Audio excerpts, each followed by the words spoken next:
Hey guys, it's Jaden, and today I'm talking about HBO Max. I'll be honest, I don't think we need another streaming service.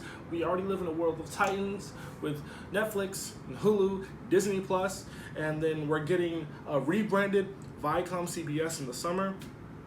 I mean, sure, HBO has joined the fray, and let's be honest, it makes a lot of sense for them to be here. It really does. And it makes more sense than Quibi does.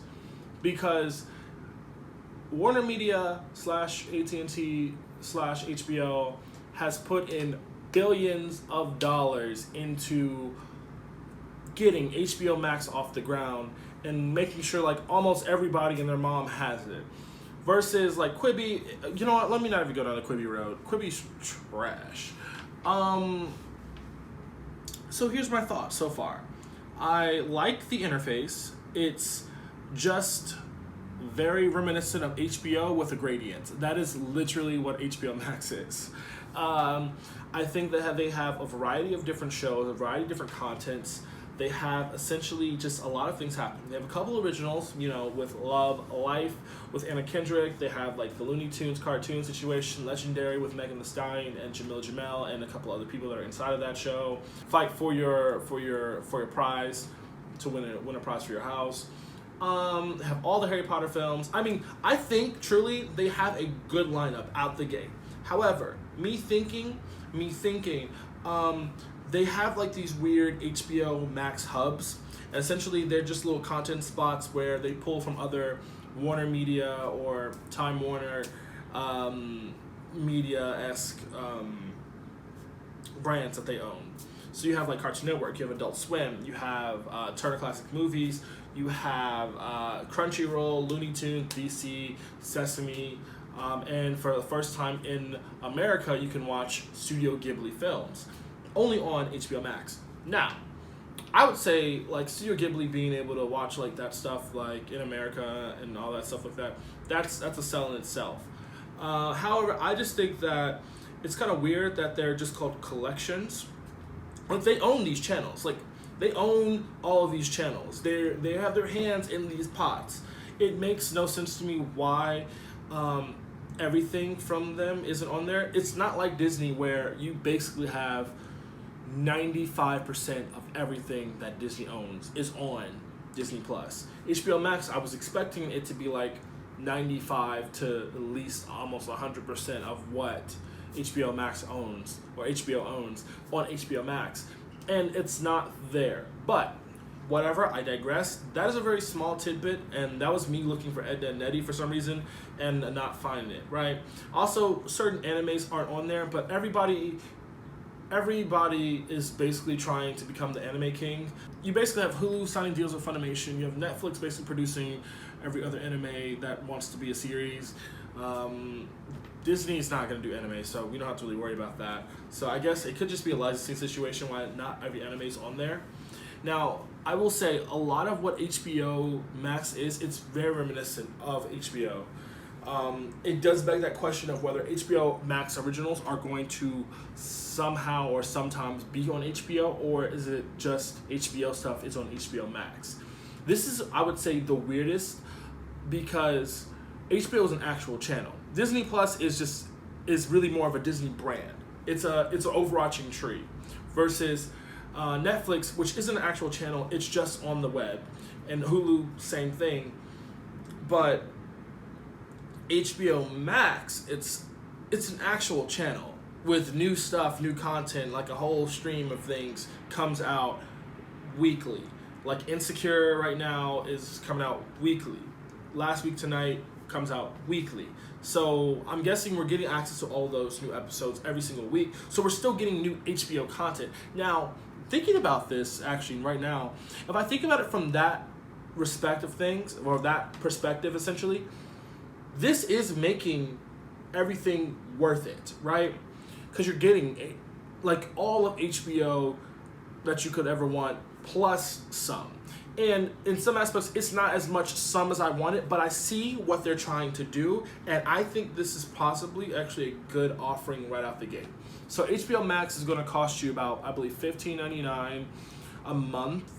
$15.99 a month, and then you basically have HBO Max or access to HBO Max if you've had HBO Go or HBO Now, or just 75% of the things that offer HBO subscriptions or something like that, you will have access to HBO Max. They want everybody to have HBO Max because they are trying to be the contender. And I think they're really the only one that is an actual like channel that is actually producing episodes. I guess you could count CBS All Access, but we have to wait till the summer for them to rebrand and Viacom and all that stuff to catch on up to figure out exactly what they're trying to do with that. But this is a deal. I'm just going to say it. This is a deal. You're getting Friends. You're getting your Big Bang Theory. You're getting the new shows like Betty. You're getting that new movie with Mark Ruffalo in it. I do not remember what the name is. You're getting all the Harry Potters, Fresh Prince, like on here. And that is just a deal. My only other question I do want to know is why are there 3 separate HBO apps? Like, why do we have a Go, a Now, and a Max Now when Go and Now should have been the same app? And I see the difference of why Max is his own app. Like, I can get that. But Go and Now should have been the same. You know what? That's my gripe with it. Doesn't make any sense at all. They're the same app, just 2 different sign-in sections. I think one of the cool things about HBO Max is that you can actually have profiles now. So no more within HBO or HBO Now, HBO Go or HBO Now, are you just watching something and then somebody else who comes onto the account, who got the password, it starts watching something else, or someone messing up your episodes. No. You have your own account. You can split it up. I am here for this. I didn't think I really was as first this morning when it first came out. I was like, this isn't what I was expecting. Let me talk to you about some of the things we're getting, hopefully by the end of 2020. You know, hopefully if COVID wants to just let us go free, you know, just please let us go. Let's make the content that we want. Let us fly places, please. I'm ready to go. I'm sick and tired of sitting in this spot. So we're getting basically new episodes of the Boondocks. When I think they're bringing back Aaron McGruder for that. We're getting, I believe, Doom Patrol, which is going to be on HBO Max, which I'm a little weirded out by because that is that question about what are you really then doing with the DC Universe app? Don't know. Don't want to get into that right now. You do have a lot of DC properties on here, such as the next upcoming situation. It's going to cost so much money to even make the Snyder Cut of Justice League. So we're getting that. What else are we getting? Oh my gosh, I totally forgot. We're getting a new Gossip Girl series, which I don't know if that's going to be a reboot or a rehash. Like, are we going to get a new Serena Wondervet? Are we going to get a new Serena What is this girl's name? You know what? You know exactly what I'm talking about. Serena and Blair. You know, Blake Lively and the other girl who don't like each other. This is it. I think this is pretty good. Besides the whole gradient situation, it does beg that question of why they were trying to have the launch happen on May 27th, but it's okay. Everyone's finally gets their Friends back, if they haven't had it for the past 5 months or so or something like that. So at least they get Friends back. I'll be honest, I don't think Netflix is about to be hurting, but I will say that HBO Max produces movies, and this is home box office. So I think this will be the place to be if you want to watch you a good movie. This is basically gonna possibly give me the vibe of like, remember old classic Netflix before everybody else was like, let me pull my content from you? When they had all the movies, all the films, I truly think that's what HBO Max is going to do. And they're going to capitalize and maximize themselves on the fact that they have all those options that Netflix doesn't have, because everyone's really trying to fight against Netflix. Now, in terms of series, I think Netflix probably has them beat. Hulu's just there trying to give you some more Disney content without being Disney.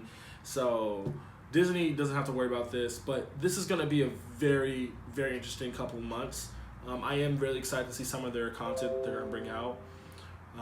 But yeah, that's pretty much my video today. HBO Max, it's what it is, you know? Anyway, thank y'all so much. Let me know if you're going to get HBO Max in the comments. I really want to talk about it. I just want to give y'all a little lowdown about what's about to happen with the HBO Max situation.